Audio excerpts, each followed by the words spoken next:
Olá, gente, tudo bem? Estamos começando mais uma aula aqui na nossa Escola Bíblica Modular sobre o Novo Testamento. Solta a vinheta!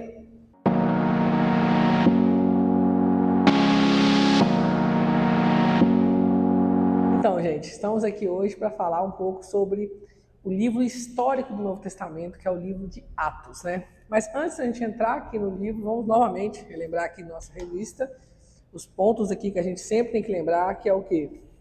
Nós temos o título, né? Nós temos aqui o QR Code, né? Você está aqui no vídeo, você já acessou o vídeo, mas na sua revista tem o QR Code do vídeo. Nós temos o texto para lembrar, né? O texto para você decorar enquanto você, durante a semana. No caso, nosso texto de hoje é Atos 1:8. Nós temos aqui a pergunta de reflexão e nós temos aqui muitas informações importantes aqui. Eu não tinha dito nas outras aulas, mas nós temos aqui também playlist daqueles vídeos do Saiba Mais, estarão aqui também no canal, só você pesquisar na playlist, você vai encontrar esses vídeos lá. Mas vamos entrar então na lição. Hoje nós vamos falar sobre o livro de Atos, né? O Antigo Testamento, ele tem muitos livros históricos, né? Na verdade, são 12 livros históricos. O Novo Testamento possui apenas um livro histórico, que é o livro de Atos. Você pode pensar, mas o Novo Testamento tem ali alguns livros no início dele que também contam histórias, né? Que são os livros são os evangelhos. Só que a diferença do livro de Atos para os evangelhos é que o livro de Atos, ele narra uma história consecutiva, ali, cronologicamente, enquanto os evangelhos não necessariamente estão narrando a história de Jesus de forma cronológica. Eles estão contando uma mensagem. Então, a gente não fala que eles são livros históricos, mas são evangelhos, né? Eles trazem uma biografia de Jesus, mas mais focada no seu ministério, na sua mensagem, nos seus sermões. O livro de Atos, ele é um livro histórico porque ele começa a contar ali a história da igreja após a morte e ressurreição de Jesus, quando ele sobe e a igreja agora começa a caminhar sozinha, mas acompanhada pelo Espírito Santo. Como a gente vai falar mais à frente, o livro de Atos é também um livro dos atos do Espírito Santo sobre a igreja. Mas vamos com calma, vamos começar primeiro. Que o livro de Atos, ele foi escrito pelo discípulo, né, Lucas, o mesmo autor do Evangelho de Lucas. Ele escreveu também o livro de Atos. E muitos vão falar que o livro de Atos talvez era a defesa de Paulo, né, no seu julgamento, porque ele narra um período de tempo do começo da história da igreja até a primeira prisão de Paulo, né? Alguns vão falar que talvez fosse uma coisa assim. Nós não temos como saber. Mas sabemos que esse livro, ele traz ali muitas informações sobre como a igreja começou e continuou sua caminhada. Como eu já disse, esse livro pode ser chamado de Atos do Espírito, porque o Espírito Santo está o tempo todo agindo ali no livro. Ele chama pessoas para o ministério, ele envia missionários, ele traz dons, né, como o famoso dom de línguas que a gente vê em Atos 2, ele também traz outros dons de cura, dons de profecia, ele guia a igreja, ele acrescenta pessoas à igreja, ele é aquele que julga e traz juízo sobre algumas pessoas, né, como a gente vê em Atos 5, Ananias e Safira, eles são julgados ali pelo Espírito Santo, que é chamado de Deus, né, a terceira pessoa da Trindade. Então, a gente vê que o Espírito está agindo ali. E essa ideia é importante para a gente entender que a igreja hoje é da mesma forma. Quem age sobre a igreja é o Espírito Santo, nos guiando, nos dando discernimento. Claro que nós não temos uma revelação escrita, né, um terceiro testamento, mas nós sabemos que hoje o Espírito age como agia na igreja em Atos. Quando a gente olha a narrativa do livro de Atos, tem dois personagens que têm destaque, né, que são Paulo e Pedro. O livro de Atos começa com muito destaque em Pedro, né? Primeiro os 11 apóstolos, depois os 12, quando eles fazem lá, escolhem um para substituir Judas. Então Pedro toma muito destaque. Com algumas outras pessoas também aparecendo ali, tem Estevão, tem outros também. Mas Pedro é aquele que tem um destaque. Mas depois isso muda, porque claramente a gente vê uma caminhada ali na narrativa, onde a mensagem que era levada para os judeus agora começa a ser levada para os gentios. E o apóstolo dos gentios é o apóstolo Paulo. Então Paulo agora começa a tomar um protagonismo muito maior no livro de Atos. Então a gente vê que tem essa transição ali, desses dois personagens. O livro de Atos, ele é organizado de uma forma muito interessante, porque ele é organizado de acordo com aquela instrução, né, aquela ordem que Jesus dá para a gente ali em Atos 1:8, mas também que é um tipo de profecia, né, porque ele está falando que isso vai acontecer, que é o texto, como vou ler para vocês, que diz: mas recebereis poder ao descer sobre vós o Espírito Santo, e sereis minhas testemunhas, tanto em Jerusalém como em toda a Judéia e Samaria e até os confins da terra.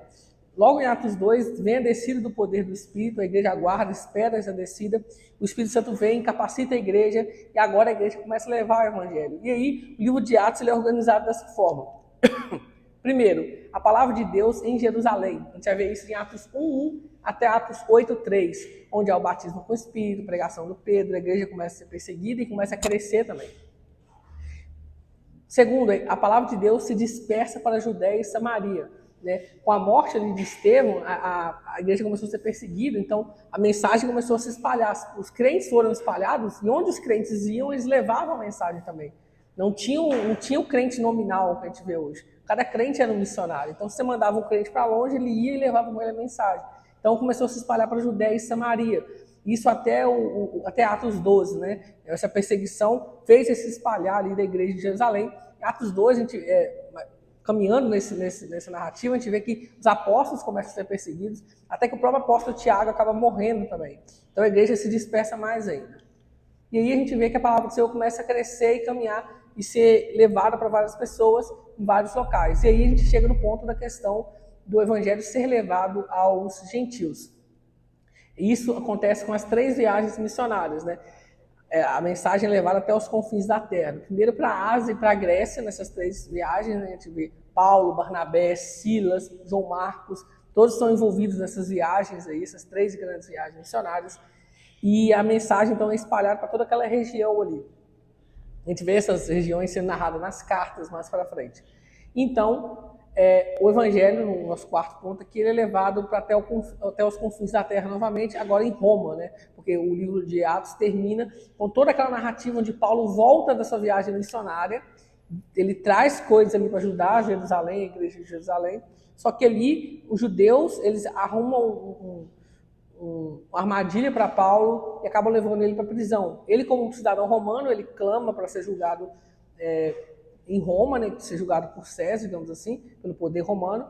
Então, tem essa levada dele para Roma. E durante essa caminhada ali, acontecem muitas coisas, discursos são feitos, né, a gente vê a narrativa ali de vários discursos de Paulo, e termina com Paulo em sua primeira prisão, que era uma prisão onde ele tinha certa liberdade, né, não era uma prisão assim, como foi a sua segunda prisão, e morte, né? Mas termina com Paulo preso, né? Mas a palavra não estava presa. Então a gente vê que a palavra de Deus chegou até Roma e começou a ser espalhada ali por Paulo. Embora já havia uma igreja em Roma, né? Como a gente vai ver na carta aos Romanos, né? Então essa organização é muito interessante. Agora, falando sobre temas da carta do livro de Atos, né? A gente tem muitos temas narrados, porque a igreja começou a crescer. Então as dificuldades que a igreja estava tendo são narradas ali por Lucas, né? Mas a gente pode destacar 4 pontos importantes aqui. Primeiro, a soberania de Deus. Como livro, eu disse que ele é um livro que pode ser chamado de Atos do Espírito, ele, então, tem o protagonismo de Deus. É Deus quem faz as coisas. Mas não só isso, a gente vê vários momentos aí do livro de Atos, onde Deus é aquele que determina coisas, né? A gente vai ver Paulo falando em Atos 17 sobre a questão de como que Deus, ele determina o caminho dos povos. A gente vai ver em Atos 2, em Atos 4, discursos onde até a morte de Jesus e o mal que foi feito a Jesus estava na determinação de Deus. Então até os atos maus estão sob a determinação de Deus, porque Deus é soberano. Então a morte de Jesus foi por culpa dos judeus, foi por culpa dos romanos, foi por culpa dos pecadores, mas também foi o plano de Deus. Então Deus é aquele que está no controle da história. O livro de Atos mostra isso, ele é narrativa com inspiração divina para contar, olha, enquanto as coisas aconteciam, a igreja perseguida, tudo isso aqui estava dentro do plano de Deus. A gente vê isso também na narrativa da salvação. O Espírito Santo ele abre corações trazendo salvação para as pessoas, como a gente vê em Atos 16. E ele também acrescenta pessoas à igreja, acrescenta pessoas ali. Ele envia missionários a pregar, né? Paulo, em certo momento, queria desistir de pregar em um lugar. Deus fala com ele, o Espírito Santo, não faça isso, tem muito povo meu nesse local. Então a gente vê que a soberania de Deus é destacada no livro de Atos. Outra coisa é a salvação, né? Eu já falei sobre essa questão de salvação, mas o livro de Atos é a resposta da igreja para a mensagem da cruz. Porque pensa, só Jesus traz salvação. Então o que eu vou fazer com esse conhecimento, com esse entendimento, com essa salvação que me foi dada? A igreja entendeu que ela deveria proclamar essa salvação. Então o livro de Atos é a igreja expandindo aquilo que foi dado para eles, dando aquilo que eles receberam, que é a salvação através de Jesus. Outra coisa é a ação do Espírito, já comentei sobre isso, e o crescimento da igreja. Esses são os temas principais do livro de Atos. Como já disse, o livro de Atos ele tem muita narrativa histórica, mas ele também tem muitos sermões ali dentro dele. Tem 30% do seu discurso são mensagens, são diálogos, discursos de pessoas. E ele também possui cartas, como a gente vai ver em Atos 15. Então tem vários tipos de literatura. Na revista a gente tem o nosso momento de ler e compreender, onde a gente fala um pouco mais sobre essas coisas. Então é isso, nós ficamos por aqui na nossa aula sobre o livro de Atos. Até a semana que vem.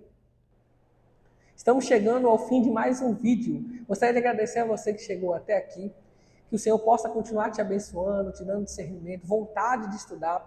Quero que você possa continuar se aprofundando na palavra do Senhor, lendo a lição, lendo os textos bíblicos. Se você ainda não é inscrito no nosso canal, se inscreva aqui, curta o vídeo, compartilhe com alguém e que a gente possa estar novamente se reunindo no próximo vídeo. Nos siga também nas nossas redes sociais e até!